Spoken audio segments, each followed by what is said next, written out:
I wanted to begin today's session by honoring three people, none of whom were CPI members, but were great anti-imperialist activists who passed on. There's a tradition that comes out of the Cuban Revolution that I guess in the military, when they're taking roll, they say the person's name, and then the way to say present in Spanish, they say presente. And a way of honoring the deceased is to you then say their name, and everyone shouts presente because they're still with us, our comrades are still with us.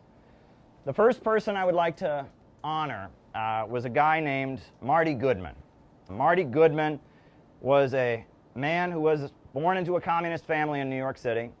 He got involved in the struggle against the Vietnam War as a young man, and he was really involved in building peace demonstration. He was in the Socialist Workers' Party, and he was in some other organizations that came out of that. He was a transit worker.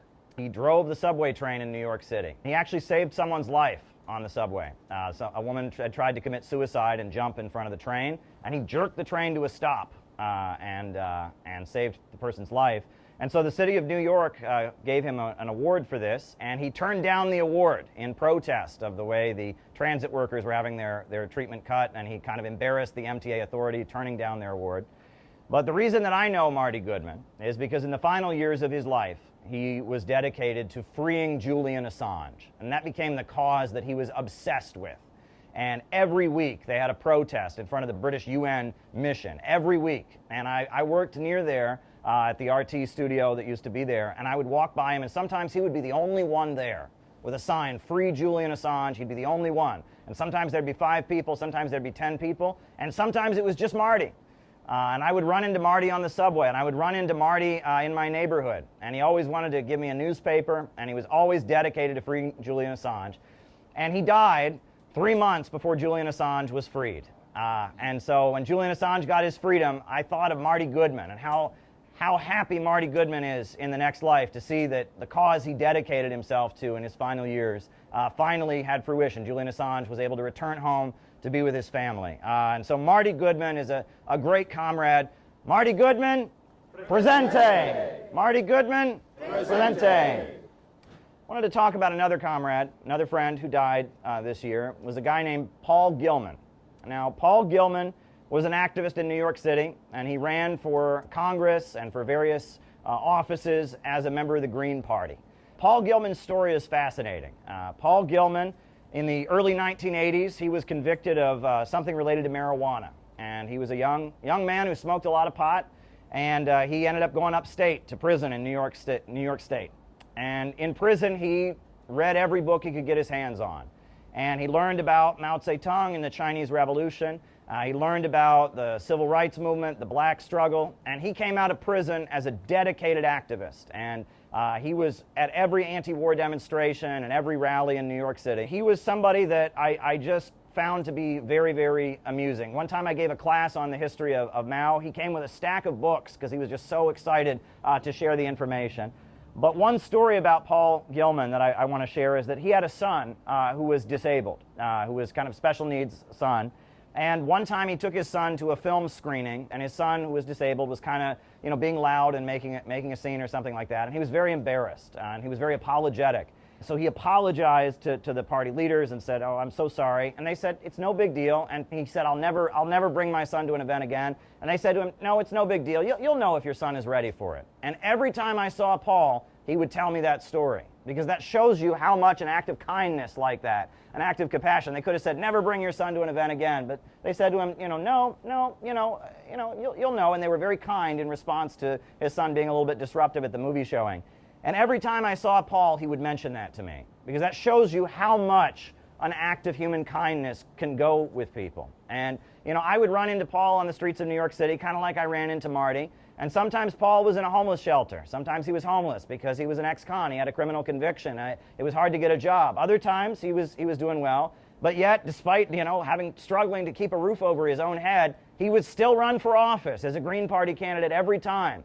And he was with the Palestinians. The last time that I saw Paul was at a pro-Palestine rally in May. And Paul went up to me and he gave me condolences on the death of my wife's mother. He said, "I saw on Facebook that your wife mentions that her mother just passed. I'm so sorry to hear that." He gave me a big hug, and that was the last time I saw Paul, because he died a couple weeks later. And I think about Paul who, from a prison, from a dark place, discovered a life of struggle and came out. And I think about the glow that he had in his eyes and the hope that Paul always had. Every time I saw him, he was full of optimism and energy.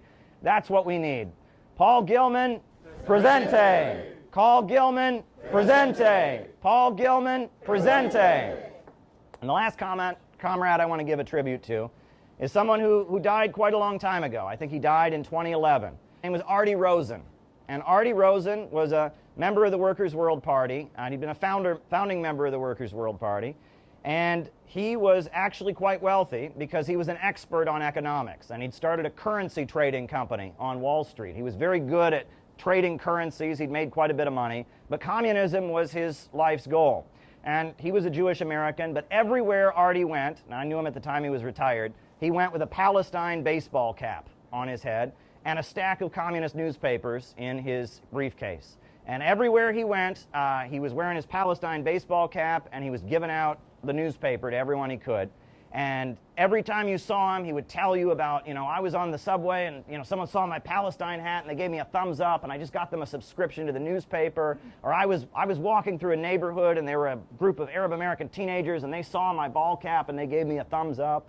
And every time you saw him, you heard from him good news, positivity, hope for the movement. And, you know that as a Jewish guy, an older Jewish guy in New York City wearing a Palestine ball cap, he must have gotten a lot of negativity. There were probably a lot of people that gave him a thumbs down or told him to go F himself or something like that, but you never heard about that from Artie. I think about Artie, the reason I'm bringing him up, even though he passed, quite a few years ago, is because I think about, in the next life as he looks on us now, he's got to be so overjoyed to see all the pro-Palestine demonstrations that are happening now, that people all over the country are marching for Palestine, and people like him that are of Jewish descent are also marching for Palestine. He's got to be just absolutely overjoyed. Artie Rosen, presente.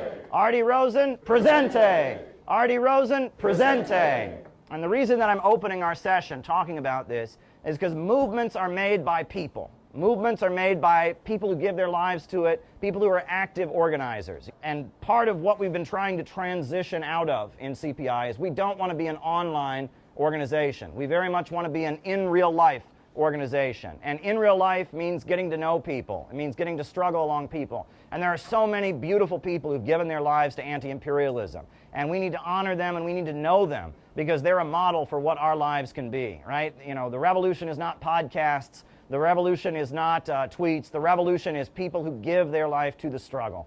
And so we want to keep these comrades with us and look at them as a model of people who lived for a higher purpose, believed in living in the sake of others, and sacrificing for something that they believe in. We want to hold them in our hearts as we go out and build a movement in our time. So Marty Goodman, presente. Paul Gilman, presente. Artie Rosen, presente. It's not easy. All these other little groups are doing is easy. They've been doing the whole Donald Trump is the KKK, like they have the posters, they haven't upgraded stuff for the past 10 years, so I always tell Caleb, like, I almost joined one of those groups back then, but I'm glad I didn't. So it's just like, we're doing the honest work and that's going to take longer. In the long run, it's rewarding, so I enjoy kind of the reward I get afterwards, because the whole Kamala book, passing out the book, people are unaware about the whole thing with Kamala, and it's like we were the ones that, or Caleb's book gave all of us awareness of what she's about in her life and everything. And I gave a book to a family friend. She's conservative, and she was surprised, and she's like, "Who's Caleb?" And she saw him in like right media and all this stuff, and she was like, wow, like, this is crazy. And like, she told my aunt, like, watch out, tell Gabby to be careful and everything. And she went all like with that. But I mean, I kind of just wanted to say that what we're doing is we're on the right track. It's going to take a long time to accomplish what we want to accomplish. But like I said, I feel good doing the right thing. If I didn't feel good, yeah. So like, poverty in that region. I myself would be interested in helping native reservations, doing food drives, doing cultural preservation techniques, recording languages, helping people preserve their own cultures in these areas. I'm sure every single person here can think of something that they would love to do in that regard, in their own little niche, in their own way. So I am looking forward to the future of CPI and how we will be able to grow, I think, at one point exponentially once we're able to have the resources and the power to help the average person and show what we're really all about. Wow, you guys inspire me a lot. Just want to say that. This has just been an amazing whole week. I do want to talk to you, maybe get some warning messages from you, because starting with who are you and why CPI, basically. And that's kind of what I want to mention right now. And sometimes I do things on the fly, so that's why I have notes. So I try not to go by the notes, but sometimes there's things I don't want to leave out, and that's why I write things down. Spontaneous. But I think one of the things that we do a lot in LA, and we all do really as a group, is outreach. Where even when you're out and about doing social things, you're always talking to people. Always. And I find the more I do outreach, almost every time CPI comes in a conversation. And it's so important to be face to face, and I have to tell you, it looks a lot better seeing you in person than it does just seeing you online all the time. So, okay. I want to increase that too. I'd like to see us do this more often, and please come to LA. So I asked myself, who am I? Well, there's a lot of things. I wear a lot of hats. So I put in the context of activism. The first thing I did, I guess as an activist, was be a media ambassador for Adopt a Minefield, which is a program of the United Nations of the USA. And they asked me to be a media ambassador. I worked in the Hollywood Press Corps. Sorry, Dan, could you speak up a little bit? I wrote an article for their international newsletter, and I worked in the Hollywood Press Corps 1 year. It was a great experience. I met a lot of people from all over the world. And I learned that, when people will tell you, you can't change the world, I realized that was absolutely not true. What we did as a community is, I think we pretty much stopped the creation of landmines.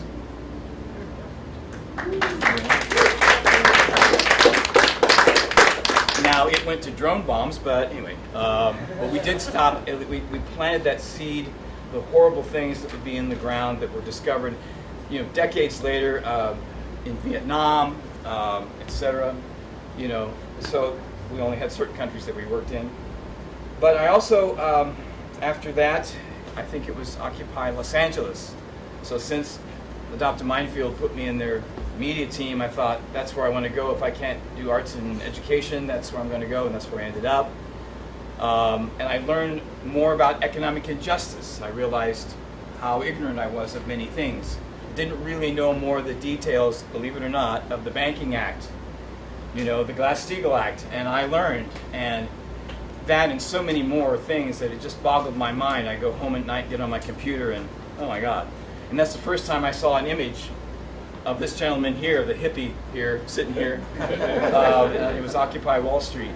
And the next thing that I did was working with KPFK, because I realized the importance of building community, and someone asked me if I wanted to be on the committee, and then I was the acting chair of their community advisory board. I didn't have to get involved in their infighting politically, and I could just communicate with the community and get their feedback about what they liked and didn't like about community radio. And from there, I created my own cable access television channel because a brand new studio opened in the city where I live. And I like to learn. I'm an educator as well as an entertainer. I like to learn. I like to ask questions, and I like to go directly to the source. So when David Bowie died, what was it like working with David Bowie? I talked to the person that worked with him more than anybody else. What was it like working with the Beach Boys and the Monkees? I interviewed people from the Wrecking Crew. What is this thing called the Freedom Dividend? I talked directly to Andrew Yang about it. What is the Green New Deal in your perspective? I talked to Jill Stein. What is this thing called CPI? And I talked to this gentleman here. This is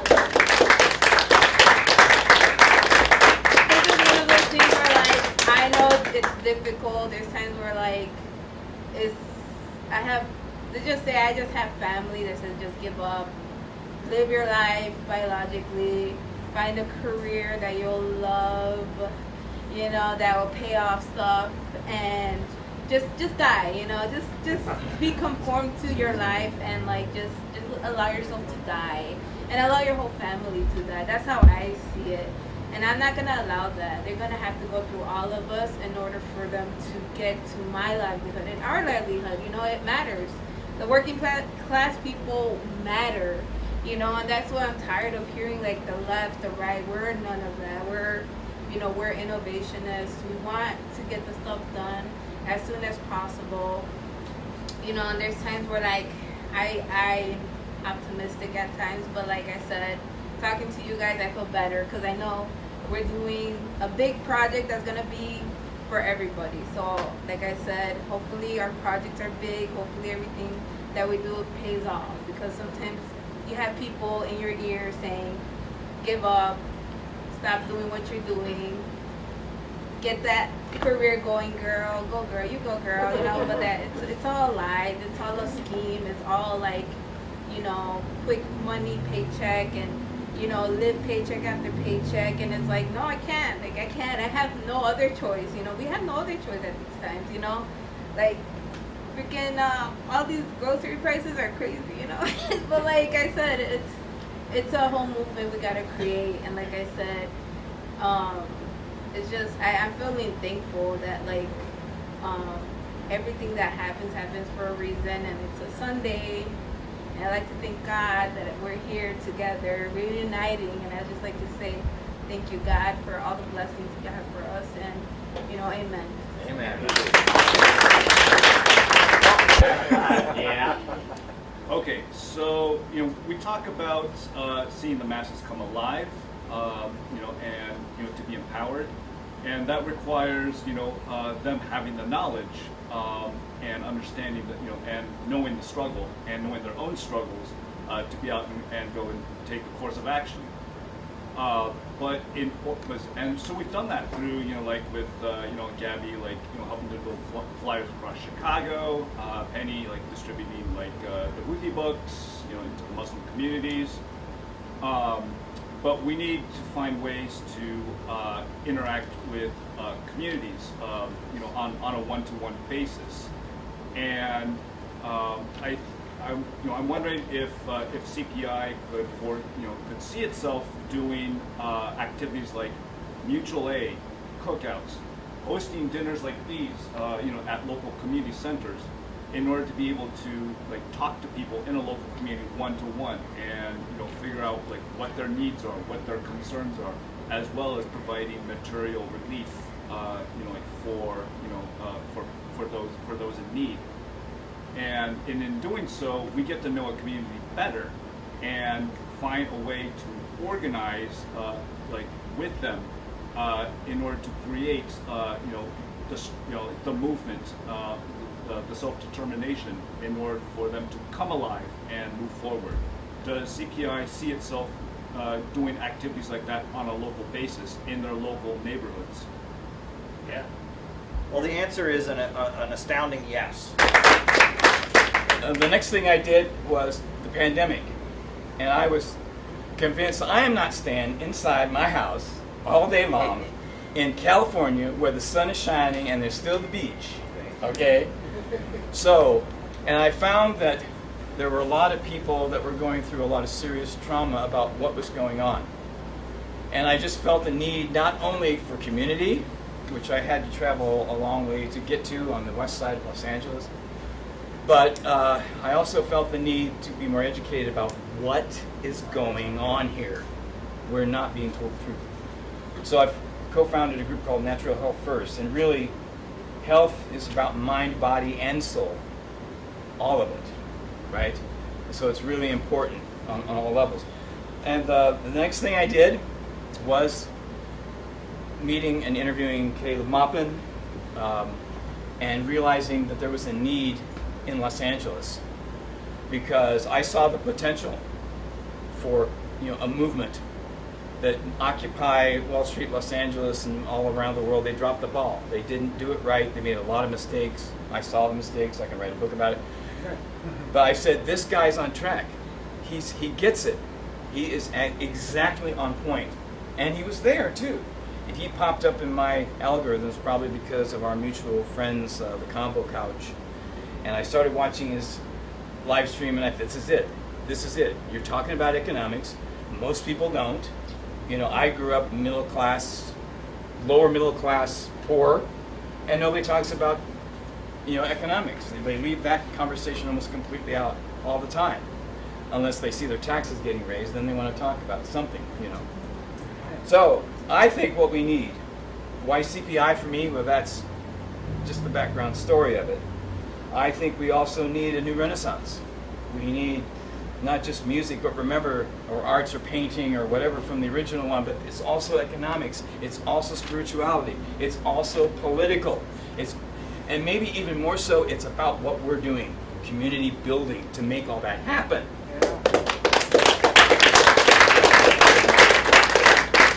And I also learned from all my work that it's so important don't limit yourself.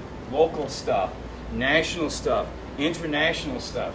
I can see CPI in Europe, in Asia, in Russia, in China, etc. Get my drift?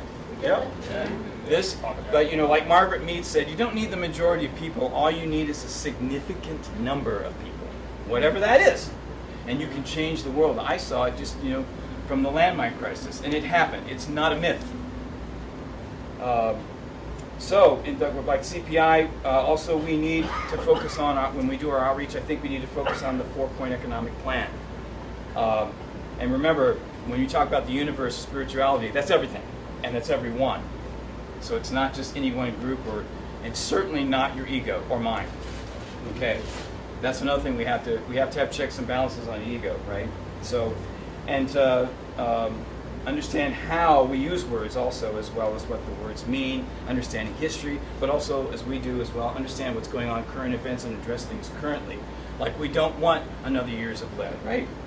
We want Ibrahim Traore to be more on the awareness, consciousness of people, you know, to understand he's the kind of role model we need in this world right now, who's not afraid to speak up and take action. We need the Uhuru movement, right? Yeah. But we also need CPI, you know, because... And I just want to say, again, thank you all. You are so inspirational to me. Sorry, I do get emotional when something is really important to me.